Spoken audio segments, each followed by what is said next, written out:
Hello à tous, c'est Kazan, j'espère que vous allez bien et je me suis dit, et si on parlait de ça? EV2, évolution à Paldea. Alors c'est un petit peu dommage, ça aurait rajouté de l'intérêt. Tu retrouves les starters, donc Chochodil, Coiffeton, Pouce Achat, voilà, je me rappelle bien quand même. Et ce qui est dommage, c'est qu'ils auraient pu mettre au milieu qui? D'après vous, qui ils auraient pu mettre au milieu? Et sur le TB d'ailleurs. Pikachu. Parce que évidemment, la carte marquante de. Pas la carte marquante promo de la série, c'est évidemment le Pikachu, quoi. Et c'est dommage qu'ils n'ont pas mis Pikachu. Et ça aurait fait une petite différence, évidemment, parce que la collection CD, tu peux tenir bien notre petit ectoplasma là. Je suis trop content d'avoir trop envie de griller. Bref, je m'égare. Voilà, c'est vrai que, étant donné que collection CD, il y a aussi l'intérêt de l'item en soi. D'autant que d'avoir les starters d'une nouvelle série, c'est toujours très bien. Faut pas sous-estimer ça. C'est pour ça qu'on parlera peut-être de EV1. EV1, d'ailleurs, il est là. Hein. Peut-être qu'on parlera de EV1 aussi. Parce que EV1 a évidemment certains intérêts, qui est aussi de mettre en avant donc, les Pokémon importants d'Écarlate et Violet, et d'être la première série d'Écarlate et Violet du nouveau bloc, tout simplement. Donc c'est vrai que ça aurait été un petit peu plus sympathique, et donner un petit peu plus d'intérêt à l'ETB. Malgré tout, je trouve que la série est vraiment très très sympa, on va le voir dans cette vidéo. Attention, petit message encore une fois, je veux pas tout court, même pas spécialement je veux pas tout court que la série monte, non, c'est juste un avis par rapport à la série, tout simplement. Et par rapport au contexte aussi, parce que c'est toujours pareil, hein. On a un contexte où voilà, les séries montent dès que le temps passe, et le temps passe. Et même s'il y a de la disponibilité, c'est toujours la même histoire, parce que beaucoup me disent, oui, mais il y a de la dispo, donc c'est normal que ça monte pas. Mais la dispo, il y a eu de la dispo 151, la dispo, s'il y a de la demande, l'offre, elle s'en va.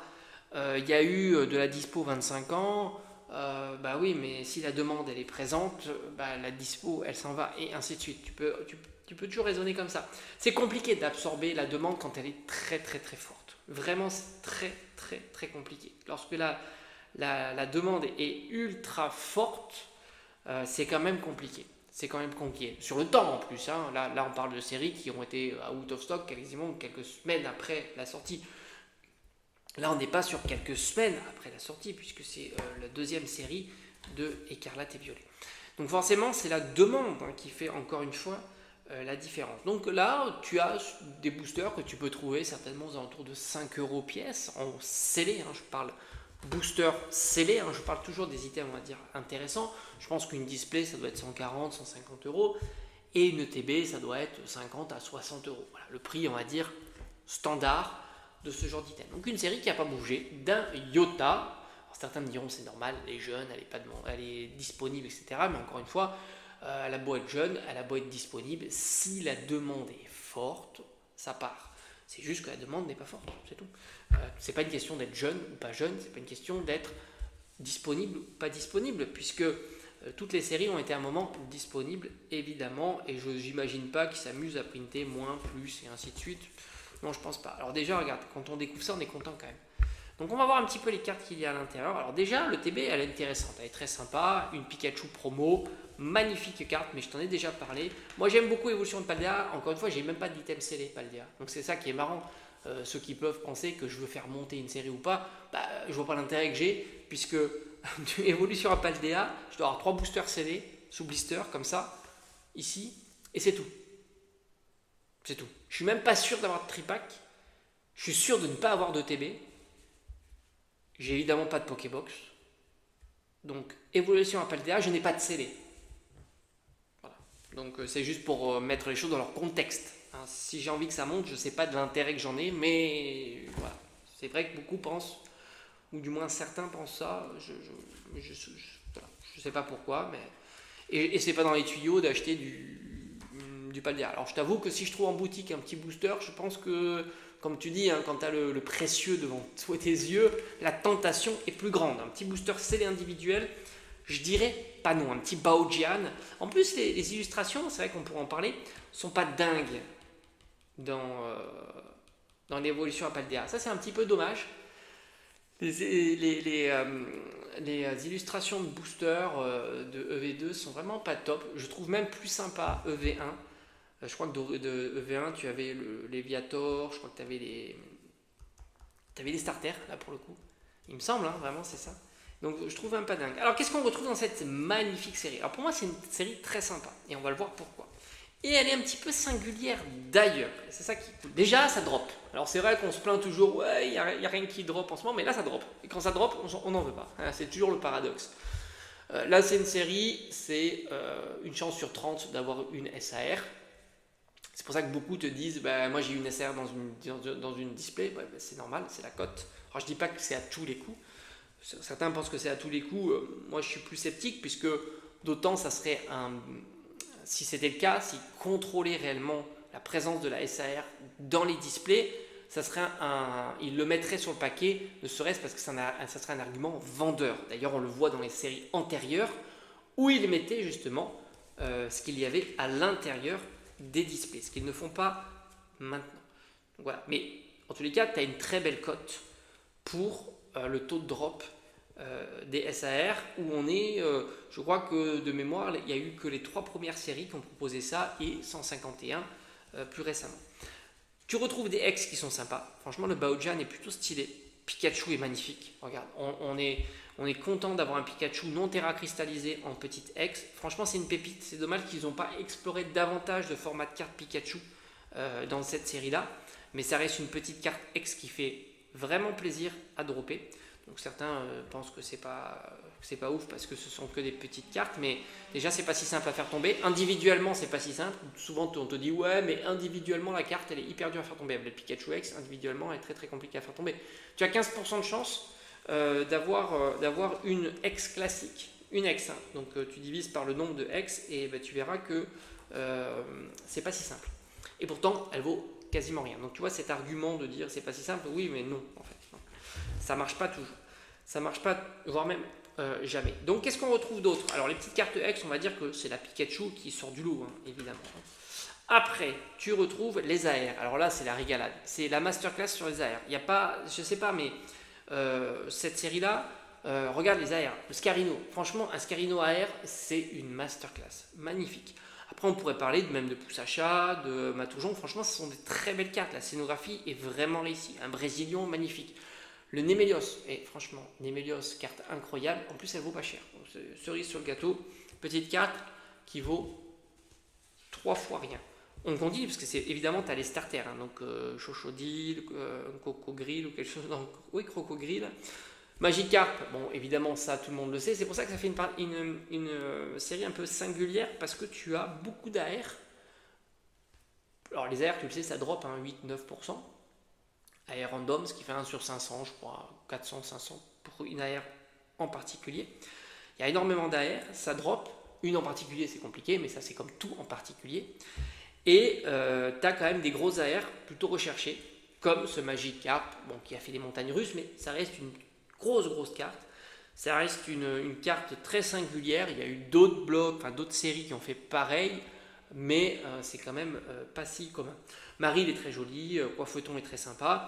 On retrouve aussi le Raichu, donc ça fait notre deuxième grosse AR. Alors évidemment, elle est en deçà du Magikarp, mais elle est notable. Et on continue avec les airs magnifiques, franchement, c'est vraiment très sympa. Tauros, enfin, elles sont toutes sympas, hein. Même les horribles Axolotl ou Fer de Terre sont pas si mal que ça au final. On retrouve aussi un incroyable Tyrannosif. J'ai envie de te dire, s'il n'y avait pas eu le Magikarp dans cette série-là, on pourrait imaginer que le Tyrannosif monterait légèrement. Parce que c'est vrai qu'on a des effets de loupe. Enfin, j'ai oublié le Magirêve hein, qui est incroyable. Il y a un peu des effets de loupe parce que quand tu as trop de cartes un peu populaires, ça casse un peu la tendance sur ces cartes-là. Donc Tyrannosif est une pépite aussi. Très sympa. Et puis on continue, hein, franchement, Mini-Change magnifique, les Famignoles magnifiques. Franchement, Girafe, je crois que c'est ça. Non, c'est Fari Girafe. Très sympa. Du point de vue des foulards, bon. Ok, je suis d'accord, mais les full art, malheureusement, c'est pas la tasse de thé de beaucoup. Terra cristallisé full art, c'est pas foufou. on est d'accord. Point de vue des SAR. Eh bien, je trouve que les SAR sont plutôt réussis aussi. Après, il faut aimer les Pokémon de dernière génération, hein, Écarlate et Violet, évidemment, mais sinon tu retrouves les starters, donc beau potentiel. Le Yu-Yu est plutôt stylé dans sa mare. J'adore le Flamigator qui sort avec les courses, c'est très très sympa. Mention spéciale pour le Baojan que je trouve vraiment réussi. N'oublie pas que ça drop, hein. Ça aussi c'est un critère qui est très intéressant, d'autant que tu peux trouver la série même légèrement en dessous de son prix standard. Et du point de vue des SAR dresseurs, tu as évidemment Machine et même Saguaro, hein, parce que franchement, avec ce rondoudou, ce quai d'oiseau et ce rongrigou, enfin bon, bref, tu as compris, magnifique. Groucha est magnifique aussi, bon, voilà, très très sympa. Et puis les Gold, bon, les Gold, personne les aime, pourquoi personne les aime les Gold? Non, bon, bref, en tous les cas, tu l'auras compris, c'est une série qui est plutôt singulière, très sympa. Les AR travaillent beaucoup pour la popularité de cette série-là. On aurait mis davantage de Pikachu, c'est vrai, ils ont mis une carte X, on se demande même pourquoi ils ont mis cette carte X. Imagine-toi s'ils avaient décliné, ne serait-ce une full art, ça aurait un peu dynamisé les full art dans cette série-là. Ils auraient dû mettre évidemment Pikachu là sur le TB, ça aurait été très sympa. Mais sans doute que ça c'est une série que je trouve plutôt intéressante, plutôt sympathique, et ça drop. Parce que c'est vrai qu'on critique beaucoup les séries du moment, parce que ça drop pas beaucoup, c'est difficile, mais en fait c'est toujours un peu pareil, c'est-à-dire que quand ça drop trop, on te dit ouais ça tombe trop souvent, donc les cartes ne valent rien, et quand ça drop pas assez, ouais c'est chiant, je dois mettre une fortune pour dropper une malheureuse carte. C'est compliqué de trouver un équilibre, moi je suis toujours favorable du fait que ça drop. Après on s'en fout de savoir si la carte vaut cher, et puis d'autant qu'à un certain moment, plus tard, bah, les prix vont augmenter. Rappelle-toi Destinée Occulte, les cartes elles drop, même les full art shiny ça drop, mais beaucoup, bah, c'est des cartes qui valent pas si peu cher, et elles montent, on va dire, elles sont quand même à un certain prix, surtout par rapport à une tendance actuelle, surtout par rapport au format de carte qui n'est pas le plus populaire, la full art shiny, alors que là on est quand même sur de la SAR, on est sur de la AR, qui sont des cartes qui sont quand même très très populaires. Voilà, donc j'avais envie de parler de EV2, moi c'est une série que j'aime bien, malgré tout c'est un peu bizarre, je l'aime bien mais je ne l'ai pas en CD. C'est une erreur, je t'avoue que faute de place, les ETB, c'était la période où je gardais plus les ETB. Mais c'est vrai que c'est une erreur sur les boosters. Alors pourquoi? Moi je sais pourquoi j'ai pas collectionné les boosters scellés beaucoup de cette série-là. Je dois en avoir quelques-uns quand même, parce que c'est certainement un art set, mais pas plus. Parce que j'étais pas emballé par les illustrations de boosters. C'est vrai que pour moi j'aime bien les belles illustrations de boosters. Et c'est vrai que sur EV2, même si j'aime beaucoup la série, les illustrations de V2, je les trouve plutôt loupées. On aurait aimé d'ailleurs les starters, ça je trouve ça sympa. J'avais bien aimé les illustrations de EV1, franchement c'était plutôt réussi, que ça soit Miredon, Corédon, Poussacha, enfin les starters, et je crois qu'il y a le Léviator, et je pense qu'il y en a peut-être même encore un, dont je me souviens plus. Donc c'est vrai que j'étais un peu soucieux de l'esthétique du scellé. Donc au final, je t'avoue, comme je te dis, si je revois un petit peu du EV1, même du EV2, du EV3 en boutique, je me laisserai volontiers tenter, mais c'est pas évident que ça soit encore dispo dans des boutiques classiques jouées. Après évidemment, tu passes chez les indépendants ou sur internet, tu pourras en trouver sans trop de difficultés. Comme je t'ai dit, ça va être aux alentours de 5 euros, 6 euros. Tout comme les ETB.